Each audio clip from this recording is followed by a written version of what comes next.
Online থেকে আম নেওয়ার পরে আম কেন পচে যায়? দেখেন বাজারে যে আমগুলো থাকে এগুলো কেমিক্যাল দেওয়া থাকে, বিভিন্ন ধরনের কেমিক্যাল। তো সেক্ষেত্রে হয় কি আমটা পাকার পরেও ৩ থেকে ৫ দিন বা বেশ একটা সময় ধরে পচে না বা পচাটাকে রোধ করে এই কেমিক্যাল।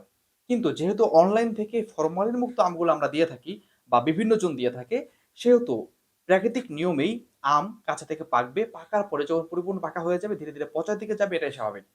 তো আপনি যদি আমটা হাতে পাওয়ার পর পরিপূর্ণ পেকে যাওয়ার পরেও আপনি না খেয়ে রেখে দেন, তাহলে কিন্তু আমটা পচার দিকে যাবে এটাই স্বাভাবিক ব্যাপার। এখন অনেকেই ভাবেন যে আমটা পাকে নাই, পাকার আগে পচে গেছে। এক্ষেত্রে একটা ভুল ধারণা অনেকের মধ্যে রয়েছে। অনেকে মনে করেন আম যখন পেকে যায় তখন তার যে ছোকলা আছে বা ছোবা আছে যেটাকে বলি উপর অংশ এটা হলুদ হয়ে যায় বা কালার পরিবর্তন হয়। দেখেন সব আমের ক্ষেত্রে এটা হয় না এবং কেমিক্যাল না দিলে এটা কিন্তু যে আমটা যেমন তেমনই থাকে। আপনার বাড়ির আমের মতো। অতএব আম পেকেছে কিনা এটা চেক করার সবচেয়ে সুন্দর পদ্ধতি হচ্ছে আপনি হাত দিয়ে চাপ দিয়ে দেখবেন আমটি পেকেছে কিনা। যদি পেকে যায় আপনি সেটা খেয়ে ফেলবেন। আর যদি আপনি এভাবে পরীক্ষা না করেন, আম পাকার পরেও চান ২-৩ দিন থাক, বাজারের আম তো থাকে এটাও থাকবে, পরে খাবো, তাহলে কিন্তু আমটা পচা শুরু করাটাই স্বাভাবিক। এজন্য আশা করি অনলাইন থেকে আম অর্ডার করলে এই বিষয়গুলো অবশ্যই খেয়াল করবেন। কেমিক্যাল মুক্ত আম খান, আপনি, আপনার পরিবার, আপনার সন্তান সুস্থ থাকুক এই প্রত্যাশা করে শেষ করছি। আসসালামু আলাইকুম ওয়া রাহমাতুল্লাহ।